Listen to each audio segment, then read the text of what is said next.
नमस्कार साथियों। एग्जाम वाला एमसीक्यू में आप सबका स्वागत है।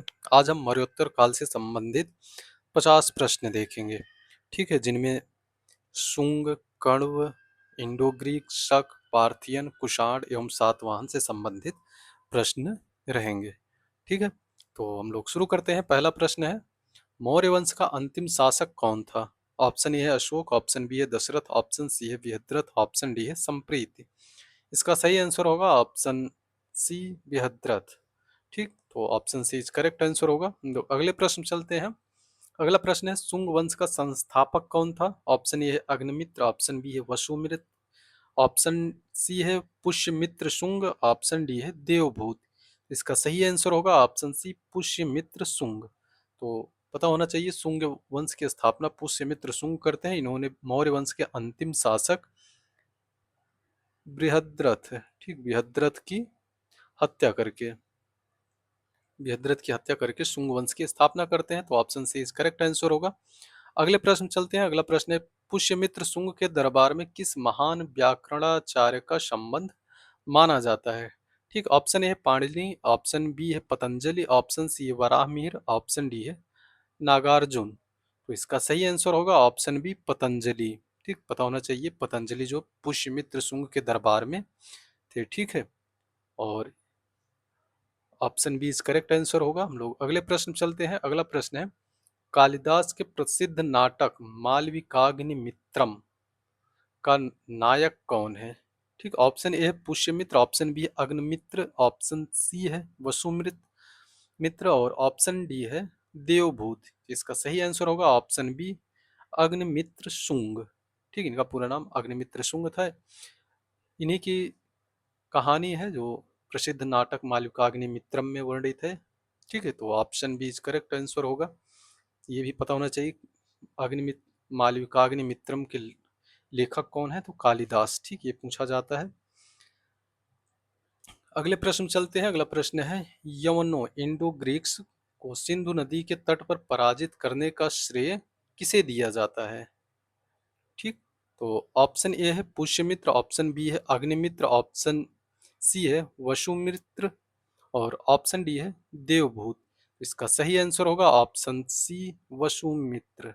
ठीक, वसुमित्र ने ही इंडो ग्रीक को सिंधु नदी तट पर पराजित किया था। ठीक, तो ऑप्शन सी इज करेक्ट होगा। लोग अगले प्रश्न चलते हैं। अगला प्रश्न है, शुंग वंश का अंतिम शासक कौन था?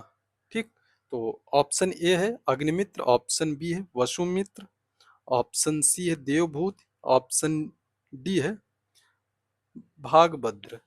ठीक, तो पता होना चाहिए शुंग वंश का अंतिम शासक कौन है? तो ऑप्शन सी, देवभूत। ठीक, तो option C is correct answer होगा। हम लोग अगले प्रश्न चलते हैं।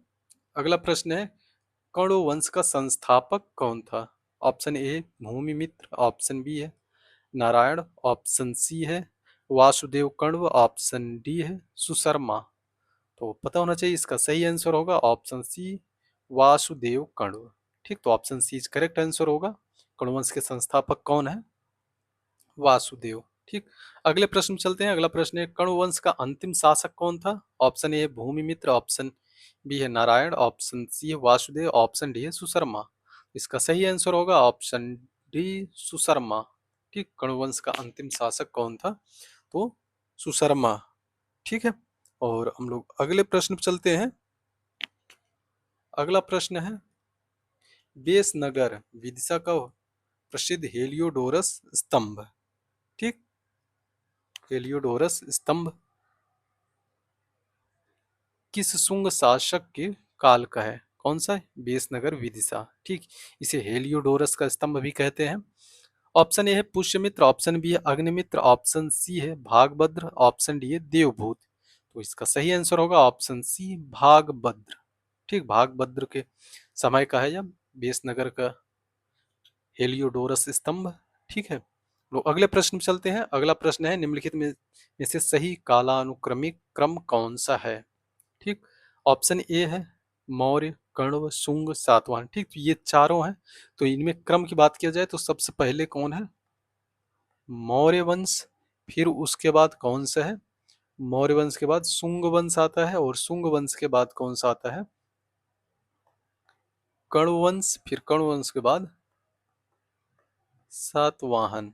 ठीक, इनका क्रम यही है। तो देख लेते हैं कौन सा मैच करेगा। तो ऑप्शन बी।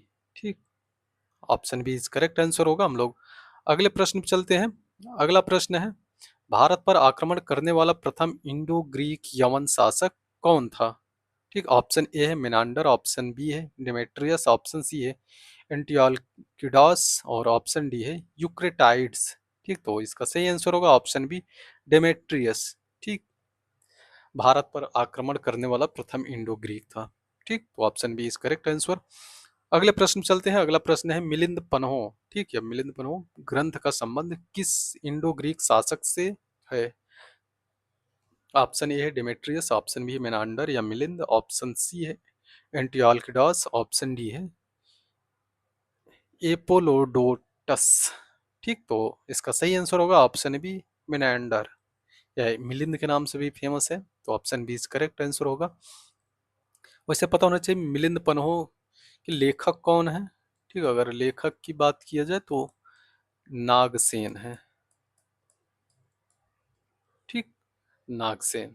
लोग अगले प्रश्न पे चलते हैं। अगला प्रश्न है, नागसेन ने किस इंडो ग्रीक शासक को बौद्ध धर्म की शिक्षा दी?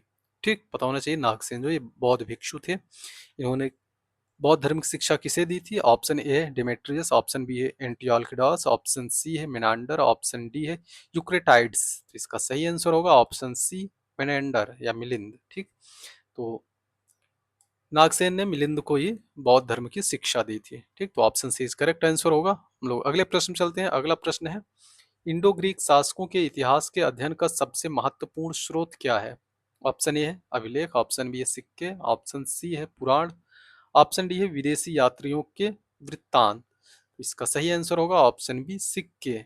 ठीक, इंडो ग्रीक शासकों का इतिहास जो है सिक्कों से अधिक मिलता है। ठीक, और हम लोग अगले प्रश्न पे चलते हैं। अगला प्रश्न है, भारत में सर्वप्रथम स्वर्ण मुद्राओं का व्यापक प्रचलन किस विदेशी शासक वर्ग ने प्रारंभ किया था? ठीक, ऑप्शन ए है इंडो ग्रीक, ऑप्शन बी है शक, ऑप्शन सी है कुषाण, ऑप्शन डी है पार्थियन। तो इसका सही आंसर होगा ऑप्शन सी कुषाण। तो भारत में सर्वप्रथम स्वर्ण मुद्राओं का व्यापक प्रचलन जो है कुषाणों के समय में होता है। ठीक, तो option C is correct answer होगा। अगले प्रश्न में चलते हैं। हेलियोडोरस किस इंडो ग्रीक शासक का राजदूत था? हेलियोडोरस की बात हो रहा है, किस इंडो ग्रीक शासक का राजदूत था? ऑप्शन ए है मेनांडर, ऑप्शन बी है एंटियोक्विडास, ऑप्शन सी है डेमेट्रियस, ऑप्शन डी है यूक्रेटाइड्स। इसका सही आंसर होगा ऑप्शन बी एंटियोक्विडास। ठीक, तो option B is correct answer होगा। हम लोग अगले प्रश्न पर चलते हैं। अगला प्रश्न है, इंडो ग्रीक शासकों की अधिकांश मुद्राओं पर कौन सी भाषा प्रयुक्त हुई है? ठीक, भाषा पता होना चाहिए। ऑप्शन ए है संस्कृत, ऑप्शन बी है पाली, ऑप्शन सी है यूनानी तथा प्राकृत, ऑप्शन डी है तमिल। ठीक, तो इसका सही आंसर होगा ऑप्शन सी यूनानी तथा प्राकृत। तो option C is correct answer होगा। लोग अगले प्रश्न पे चलते हैं। अगला प्रश्न है, निम्नलिखित में से कौन सा इंडो ग्रीक शासक मिलिंद के नाम से प्रसिद्ध है? हम लोग पीछे से भी बात करते चले आ रहे हैं। तो ऑप्शन ए है Demetrius, option B Menander, option C है एंटियोक्विडास, ऑप्शन डी है एपोलोडोटस। ठीक, तो इसका सही आंसर होगा ऑप्शन बी मिनांडर। मिनांडर को ही मिलिंद के नाम से जाना जाता है। बहुत इजी क्वेश्चन है, लेकिन पता होना चाहिए। अगले प्रश्न पे चलते हैं हम लोग। अगला प्रश्न है, निम्नलिखित में से कौन सा कथन सही है? ऑप्शन ए है मिनांडर शैव धर्म का अनुयायी था। शैव धर्म गलत है, बौद्ध धर्म का अनुयायी था। मिनांडर का उल्लेख मिलिंद पन्हों में मिलता है। हाँ, मिनांडर का उल्लेख मिलिंद पन्हों में मिलता है, क्योंकि मिलिंद पन्हों में मिनांडर और नागसेन के बीच का संवाद ही है। तो और ऑप्शन सी देखते हैं, डिमेट्रियस ने मिलिंद पन्हों की रचना की, गलत है। नागसेन ने की है। हेलियोडोरस शक शासक का दूत था, नहीं, ये भी गलत है। लोग अगले प्रश्न पे चलते हैं। तो अगला प्रश्न है, निम्नलिखित युग्मों में से कौन सा सही सुमेलित है? ठीक, डिमेट्रियस मिलिंद पन्हो, नहीं, इनका संबंध नहीं। मेनांडर नागसेन से संवाद, हाँ सही है। ऑप्शन सी है एंटियोक्विडास अशोक का राजदूत, नहीं। हेलियोडोरस कुषाण शासक, नहीं, ये भी गलत है। ठीक, तो ऑप्शन बी करेक्ट आंसर होगा। हम लोग अगले प्रश्न चलते हैं। अगला प्रश्न है, भारत में शक सत्ता का वास्तविक संस्थापक किसे माना जाता है? किसका शक सत्ता का वास्तविक संस्थापक? ऑप्शन ए है एजेस, ऑप्शन बी है मोगा, ऑप्शन सी है रुद्रदामन प्रथम, ऑप्शन डी है नाहपान। इसका सही आंसर होगा ऑप्शन बी मोगा। मोगा को भारत में शक सत्ता का वास्तविक संस्थापक माना जाता है। ठीक, तो option B is correct answer होगा। अगले प्रश्न चलते हैं। अगला प्रश्न है महाक्षत्रप की उपाधि धारण करने वाला प्रसिद्ध शक शासक कौन था। ठीक, महाक्षत्रप की बात किया जा रहा है, ये उपाधि किसने धारण की थी।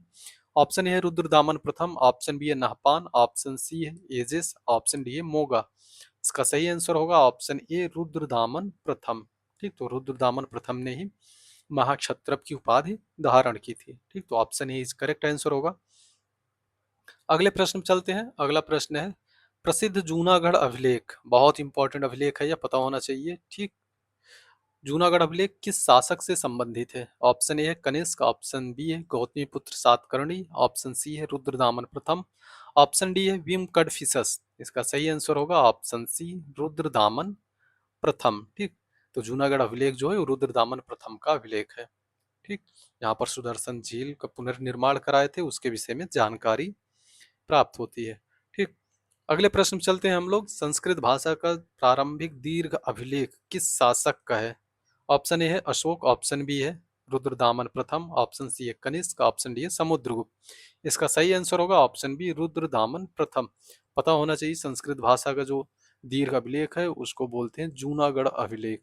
ठीक, जो हम लोग पीछे बात कर रहे थे, जूनागढ़ अभिलेख जो है यह संस्कृत भाषा में लिखा गया है, और संस्कृत भाषा में भी किसमें है, संस्कृत में और संस्कृत भाषा में और चंपू शैली में, चंपू शैली में लिखा गया है। ठीक, जिसमें गद्य और पद्य दोनों साथ में रहते हैं। ठीक, तो ऑप्शन बी इसका करेक्ट आंसर होगा। हम लोग अगले प्रश्न चलते हैं। अगला प्रश्न है सातवाहन शासक गौतमी पुत्र सातकर्णी किस शक शासक को पराजित किया था। ठीक है, ये कई बार एग्जाम में पूछा गया है, याद होना चाहिए। ऑप्शन ए है रुद्रदामन प्रथम, ऑप्शन बी है नाहपान, ऑप्शन सी है एजेस, ऑप्शन डी है मोगा। इसका सही आंसर होगा ऑप्शन बी नाहपान। ठीक, गौतमी पुत्र सातकर्णी जो सातवाहन वंश के महानतम शासक में है, और इन्होंने नाहपान को पराजित किया था। ठीक, तो option B is correct answer होगा। हम लोग अगले प्रश्न में चलते हैं। अगला प्रश्न है भारत में शक संवत 78 ईस्वी, ठीक 78 ईस्वी से शुरू हुआ था, का संबंध परंपरागत रूप से किस शासक से जोड़ा जाता है। ऑप्शन ए है रुद्रदामन प्रथम, ऑप्शन बी है कनिष्क, ऑप्शन सी है मोगा, ऑप्शन डी है नाहपान। इसका सही आंसर होगा ऑप्शन बी कनिष्क। ठीक, जो शक संवत का प्रचलन है वो किससे संबंधित है, तो कनिष्क से संबंधित है। ठीक, तो option B is correct answer होगा। हम लोग अगले प्रश्न में चलते हैं। अगला प्रश्न है पार्थियन या पल्लव वंश का सबसे प्रसिद्ध शासक कौन था। ठीक, ऑप्शन ए है गोंडोफर्नीज, ऑप्शन बी है एजेस, ऑप्शन सी है रुद्रदामन, ऑप्शन डी है नाहपान। इसका सही आंसर होगा ऑप्शन ए गोंडोफर्नीज। ठीक, गोंडोफर्नीज जो है पार्थियन या पल्लव वंश के सबसे प्रतापी शासक या प्रसिद्ध शासक में गिने जाते हैं। ठीक, तो option A is correct answer होगा। अगले प्रश्न पे चलते हैं हम लोग। अगला प्रश्न है पार्थियनों को भारतीय इतिहास में किस अन्य नाम से जाना जाता है। ऑप्शन ए है यवन, ऑप्शन बी है पल्लव, ऑप्शन सी है हूण, ऑप्शन डी है कुषाण। तो हम लोग पीछे भी बात कर रहे थे पार्थियन दैट मीन्स पल्लव वंश, तो option B is correct answer होगा। ठीक है, हम लोग अगले प्रश्न चलते हैं। अगला प्रश्न है निम्नलिखित में से कौन सा युग्म सही सुमेलित है। ऑप्शन ए है रुद्रदामन जूनागढ़ अभिलेख, ऑप्शन बी है नाहपान मिलिंद पन्हो, ऑप्शन सी है गोंडो फर्नीस महाभाष्य, ऑप्शन डी है मोगा प्रयाग प्रशस्ति। पता होना चाहिए ये तीनों गलत है। ठीक, तो ऑप्शन ए रुद्रदामन जूनागढ़ अभिलेख ये सही है। ठीक, जूनागढ़ अभिलेख जो है वो रुद्रदामन का है। मिलिंद पन्हो की बात की जाए तो यह नागसेन द्वारा रचित है। ठीक, और महाभाष्य की बात की जाए तो यह पतंजलि पतंजलि द्वारा रचित है। और प्रयाग प्रशस्ति जो है इसे बोलते हैं हरिशेन द्वारा लिखा गया था। ठीक, हरिशेन द्वारा लिखा गया, समुद्रगुप्त विजय के बारे में इसमें बताया गया है। ठीक, तो ये तीनों गलत हो गए, सही मिलान नहीं है, तो option he is correct answer होगा। हम लोग अगले प्रश्न में चलते हैं।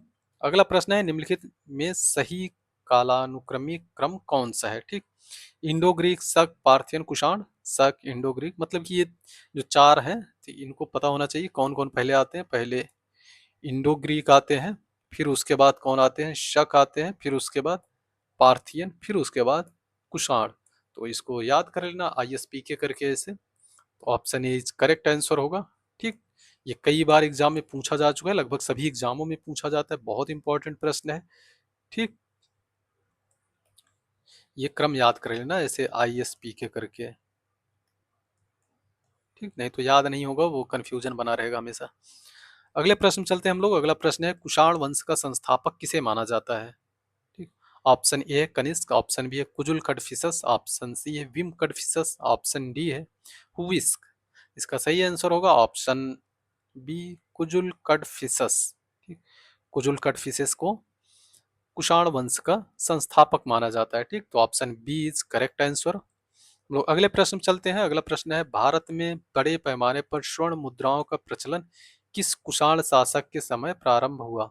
ऑप्शन ए है कुजुल कड़फिसस, ऑप्शन बी है विम कड़फिसस, ऑप्शन सी है कनिष्क, ऑप्शन डी है वासुदेव।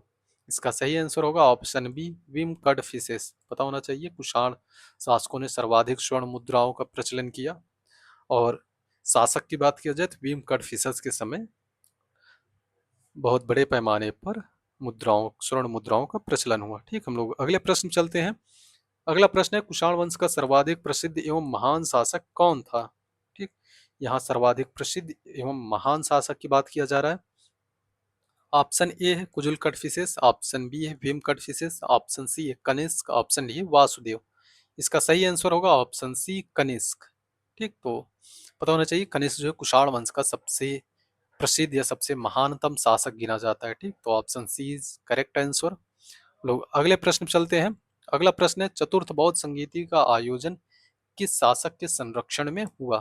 ठीक, चतुर्थ बौद्ध संगीति हम लोग पीछे भी बात कर चुके हैं पिछली कक्षाओं में कि कौन कौन सी बौद्ध संगीति हुई हैं और उसका आयोजन किस शासक के संरक्षण में हुआ है। तो चतुर्थ की बात किया जा रहा है यहाँ। तो ऑप्शन ए है अशोक, ऑप्शन बी है कनिष्क, ऑप्शन सी है हर्षवर्धन, ऑप्शन डी है समुद्रगुप्त। तो इसका सही आंसर होगा ऑप्शन बी कनिष्क। कनिष्क के समय में जो चतुर्थ बौद्ध संगीति का आयोजन आयोजन होता है। ठीक, कहाँ पर आयोजित होता है तो बात किया जाए तो कश्मीर के कुंडल वन में, कुंडल वन कश्मीर में। ठीक, कश्मीर में आयोजित होता है। ठीक, और वसुमित्र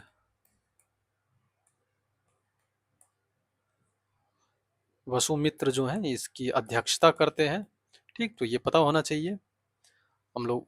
तो ऑप्शन बी इसका सही आंसर होगा। हम लोग अगले प्रश्न पे चलते हैं। अगला प्रश्न है महायान बौद्ध धर्म के विकास में किस शासक का सबसे महत्वपूर्ण योगदान माना जाता है। यहाँ बात हो रही महायान बौद्ध धर्म। ठीक, किस शासक का सर्वाधिक महत्वपूर्ण योगदान माना जाता है। ऑप्शन है अशोक, ऑप्शन बी है कनिष्क, ऑप्शन सी है गौतमीपुत्र सातकर्णी, ऑप्शन डी है रुद्रदामन। इसका सही आंसर होगा ऑप्शन बी कनिष्क। ठीक, कनिष्क के समय में महायान बौद्ध धर्म का विकास हुआ। ठीक है, तो हम लोग अगले प्रश्न पे चलते हैं। अगला प्रश्न है निम्नलिखित में से कौन सा विद्वान कनिष्क के दरबार से संबंधित नहीं था। ठीक, कनिष्क के दरबार से संबंधित नहीं था, पता होना चाहिए कनिष्क के दरबार में अनेक विद्वान रहते थे। ठीक, तो ऑप्शन ए है अश्वघोष, ऑप्शन बी है नागार्जुन, ऑप्शन सी है चरक, ऑप्शन डी है कालिदास। इसका सही आंसर होगा कालिदास। कालिदास जो है ये गुप्त समय के हैं। ठीक है, गुप्त में भी चंद्रगुप्त प्रथम, चंद्रगुप्त प्रथम के समय के हैं। बाकी अश्वघोष, नागार्जुन और चरक ये जो है कनिष्क के समय के हैं। ठीक, कनिष्क के दरबार में रहते थे। ठीक, हम लोग तो ऑप्शन डी इसका सही होगा। ये कनिष्क के दरबार से संबंधित नहीं है कालिदास जी। हम लोग अगले प्रश्न चलते हैं। अगला प्रश्न है गांधार कला का सर्वाधिक विकास किस काल में हुआ। ठीक, गांधार कला की बात हो रही है। ऑप्शन ए है मौर्य काल, ऑप्शन बी है शुंग काल, ऑप्शन सी है कुषाण काल, ऑप्शन डी है गुप्त काल। ठीक, इसका सही आंसर होगा ऑप्शन सी कुषाण काल। ठीक, पता होना चाहिए कुषाण काल के समय में कला के क्षेत्र में जो है तीन शैलियां विकसित होती हैं। बात किया जाए उत्तर पश्चिम क्षेत्र में तो गांधार कला,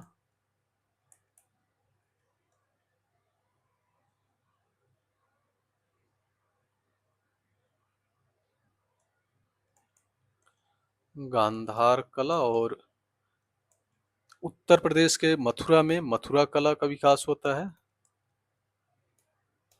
और दक्षिण भारत में इसी समय अमरावती कला का विकास होता है। ठीक, तो ये सब कुषाण काल के समय ही विकसित होती हैं, तो गंधार कला का संबंध जो है कुषाण काल से संबंधित है। ठीक, तो हम लोग अगले प्रश्न चलते हैं। अगला प्रश्न है मथुरा कला शैली का प्रमुख केंद्र कहाँ था। ठीक, मथुरा कला शैली जो है इसका प्रमुख केंद्र कहाँ था, तो हम लोग अभी पीछे बात कर चुके हैं। Option A Sarnath, option B Takshashila, option C है मथुरा, ऑप्शन डी है अमरावती। इसका सही आंसर होगा ऑप्शन सी मथुरा। ठीक, मथुरा कला का प्रमुख केंद्र मथुरा ही था। हम लोग आगे बात करते हैं। अगला प्रश्न है कुषाण साम्राज्य की प्रमुख राजधानी कौन सी थी। ठीक, कुषाण साम्राज्य की राजधानी, ठीक, ऑप्शन ए है पाटलिपुत्र, ऑप्शन बी है उज्जैन, ऑप्शन सी है पुरुषपुर या पेशावर, ऑप्शन डी है विदिशा। इसका सही आंसर होगा ऑप्शन सी पुरुषपुर, जिसे अब पेशावर के नाम से भी जाना जाता है, तो ऑप्शन सी करेक्ट आंसर होगा। ठीक, पता होना चाहिए कुषाणों ने अपनी राजधानी जो है पुरुषपुर या पेशावर को बनाई थी। हम लोग आगे बात करते हैं। अगला प्रश्न है निम्नलिखित में से कौन सा युग्म सही सुमेलित है। ठीक, सही सुमेलित पूछ रहा है। कुजुल कड़फिसेस कुषाण वंश का संस्थापक, भीम कड़फिसेस चतुर्थ बौद्ध संगीति गलत है। चतुर्थ बौद्ध संगीति का संबंध किससे, कनिष्क से। कनिष्क स्वर्ण मुद्राओं का प्रथम प्रचलन, ये भी गलत है। वासुदेव जूनागढ़ अभिलेख, जूनागढ़ अभिलेख जो है रुद्रदामन प्रथम से, ये भी गलत है। तो ऑप्शन ए कुजुल कड़फिसेस कुषाण वंश का संस्थापक था। ठीक, तो option A is correct answer होगा। अगले प्रश्न चलते हैं हम लोग। अगला प्रश्न है सातवाहन वंश का संस्थापक किसे माना जाता है। ठीक, तो ऑप्शन ए है गौतमीपुत्र सातकर्णी, ऑप्शन बी है सिमुक, ऑप्शन सी है हाल, ऑप्शन डी है यज्ञश्री सातकर्णी। इसका सही आंसर होगा ऑप्शन बी सिमुक। ठीक, पता होना चाहिए सिमुक जो है आंध्र सातवाहन वंश का संस्थापक थे। ठीक, हम लोग अगले प्रश्न चलते हैं। अगला प्रश्न है सातवाहन वंश का सबसे महान शासक कौन था। सातवाहन वंश के महानतम शासक की बात किया जाए, ऑप्शन ए है सिमुक, ऑप्शन बी है हाल, ऑप्शन सी है गौतमीपुत्र सातकर्णी, ऑप्शन डी है यज्ञश्री सातकर्णी। इसका सही आंसर होगा ऑप्शन सी गौतमीपुत्र सातकर्णी। तो आंध्र सातवाहन वंश का सबसे प्रतापी या सबसे महान शासक गौतमीपुत्र सातकर्णी थे। हम लोग अगले प्रश्न चलते हैं। अगला प्रश्न है गौतमीपुत्र सातकर्णी की उपलब्धियों का वर्णन किस अभिलेख में मिलता है। ऑप्शन ए प्रयाग प्रशस्ति, ऑप्शन बी है जूनागढ़ अभिलेख, ऑप्शन सी है नासिक अभिलेख, ऑप्शन डी है हाथी गुम्फा अभिलेख। तो इसका सही आंसर होगा ऑप्शन सी नासिक अभिलेख। ठीक, नासिक अभिलेख ये किसका है, तो पता होना चाहिए गौतमी बलश्री का है, गौतमी बलश्री द्वारा लिखित है। गौतमी बलश्री, ठीक, तो पता होना चाहिए गौतमी बलश्री जो है ये गौतमीपुत्र सातकर्णी की माता है। ठीक, ये माता जी हैं इनकी। तो इन्होंने गौतमीपुत्र सातकर्णी के विजयों की या उपलब्धियों का वर्णन किया है नासिक अभिलेख में। ठीक, तो ऑप्शन सी इसका करेक्ट आंसर होगा। हम लोग अगले प्रश्न चलते हैं। अगला प्रश्न है गाथा सप्तशती, ठीक, या गाहा सतसई के रचयिता कौन है। ठीक, ऑप्शन ए है अश्वघोष, ऑप्शन बी है हाल, ऑप्शन सी है नागार्जुन, ऑप्शन डी है चरक। इसका सही आंसर होगा ऑप्शन बी हाल। ठीक, हाल जो है ये सातवाहन वंश के ही शासक हैं। इनके विषय में केवल एक ही बात यही याद रखी जाती है कि गाथा सप्तशती की इन्होंने रचना की है, तो ऑप्शन बी इसका सही होगा।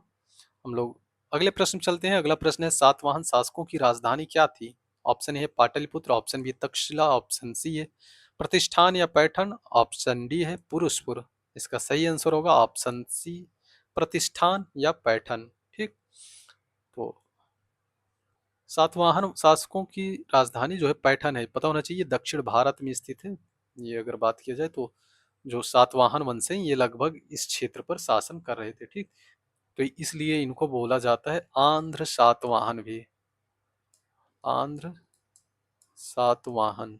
ठीक, आंध्र सातवाहन के नाम से भी जाना जाता है। ठीक, तो इस वजह से इन लोगों की राजधानी जो है पैठण है, तो option C is correct answer होगा। हम लोग अगले प्रश्न चलते हैं। सातवाहन शासकों की राजकीय भाषा मुख्यतः कौन सी थी। ठीक, राजकीय भाषा पूछा जा रहा है सातवाहन शासकों की। ऑप्शन ए है संस्कृत, ऑप्शन बी है पाली, ऑप्शन सी है प्राकृत, ऑप्शन डी है तमिल। इसका सही आंसर होगा ऑप्शन सी प्राकृत। ठीक, तो सातवाहन शासकों की राजकीय भाषा क्या थी, प्राकृत, तो option C is correct answer. अगले प्रश्न चलते हैं हम लोग। अगला प्रश्न है रोमन साम्राज्य के साथ समुद्री व्यापार के लिए सातवाहन काल में कौन सा बंदरगाह विशेष रूप से प्रसिद्ध था। ऑप्शन ए है लोथल, ऑप्शन बी है सुपारा, ऑप्शन सी है भृगुकक्ष या भारुच, ऑप्शन डी है कावेरी पट्टनम। ठीक, तो इसका सही आंसर होगा ऑप्शन सी भृगु कक्ष या भारूच। ठीक, तो रोमन साम्राज्य से समुद्री व्यापार के लिए सातवाहन के समय में भृगु कक्ष का प्रयोग किया जा रहा था। ठीक, तो ऑप्शन सी इस करेक्ट आंसर होगा। अगले प्रश्न चलते हैं हम लोग। अगला प्रश्न है निम्नलिखित में से कौन सा सातवाहन शासक समुद्री व्यापार के लिए प्रसिद्ध है। ठीक, ऑप्शन ए है सिमुक, ऑप्शन बी है गौतमीपुत्र सातकर्णी, ऑप्शन सी है हाल, ऑप्शन डी है यज्ञ श्री सातकर्णी। इसका सही आंसर होगा ऑप्शन डी यज्ञ श्री सातकर्णी। ठीक, तो पता होना चाहिए यज्ञ श्री सातकर्णी के समय के जो सिक्के मिलते हैं उस पर जहाज के चित्र अंकित हैं। ठीक, जिससे अनुमान लगाया जाता है कि यज्ञ श्री के समय जो है व्यापार, जो समुद्री व्यापार है वो अच्छा खासा था। इस वजह से इनका संबंध जो है समुद्री व्यापार के विकास के लिए देखा जाता है। ठीक है, option D is correct answer होगा। लोग अगले प्रश्न चलते हैं। अगला प्रश्न है निम्नलिखित में से कौन सा युग्म सही सुमेलित है। ठीक, सही सुमेलित की बात किया जा रहा है। हाल, गाथा सप्तशती, सिमुक, मिलिंद पनहो। और ऑप्शन सी में है गौतमीपुत्र जूनागढ़ अभिलेख, ऑप्शन डी यज्ञश्री महाभाष्य। तो इसका सही आंसर होगा ऑप्शन ए हाल, गाथा सप्तशती। ठीक, हाल द्वारा रचित है गाथा सप्तशती। मिलिंद पन्हों की बात की जाए तो यह नागसेन द्वारा रचित है, और जूनागढ़ अभिलेख यह रुद्रदामन प्रथम का है। ठीक, रुद्रदामन प्रथम। और महाभाष्य की बात की जाए तो यह पतंजलि की है। ठीक, पतंजलि की व्याकरण ग्रंथ है यह। हम लोग अंतिम प्रश्न पर चलते हैं। आज का अंतिम प्रश्न है निम्नलिखित कथनों पर विचार कीजिए। पहला कथन है हेलियोडोरस इंडो ग्रीक शासक एंटियोक्लिडास का राजदूत था। ठीक, हेलियोडोरस जो है इंडो ग्रीक शासक एंटियोक्लिडास का राजदूत था। तो पहला कथन सही है। और दूसरा कथन की बात की जाए, हेलियोडोरस जो है स्तंभ विदिशा वेसनगर में स्थित है। ठीक, तो हाँ यह सही है। हेलियोडोरस का जो स्तंभ है यह वेसनगर में है। इसे ही बोलते हैं गरुड़ स्तंभ भी।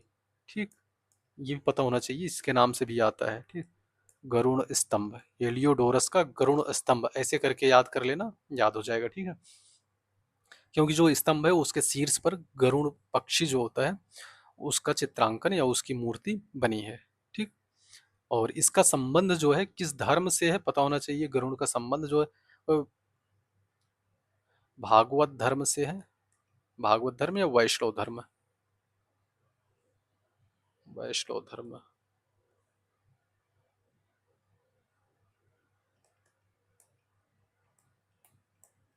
भागवत धर्म से संबंधित है। हेलियोडोरस स्तंभ पर बौद्ध धर्म का प्रचार किया गया, तो यह गलत है। किसका किया गया? भागवत धर्म का। तो नीचे दिए गए कूट का प्रयोग कर सही उत्तर चुनिए। तो कौन कौन से ऑप्शन सही हैं, कथन सही हैं? तो एक और दो, केवल एक और दो कथन सत्य है। ठीक, तो ऑप्शन ए इज करेक्ट होगा, बाकी ये तीनों गलत हो गए। ठीक, तो आज के लिए बस इतना ही। हम लोगों ने आज क्या देखिए कि मौर्योत्तर काल से संबंधित जो प्रमुख प्रश्न थे हम लोग उसे देखे, और उम्मीद करते हैं कि यह वीडियो आपको अच्छी लगी होगी। हम लोग मिलते हैं अगली क्लास में, तब तक के लिए धन्यवाद।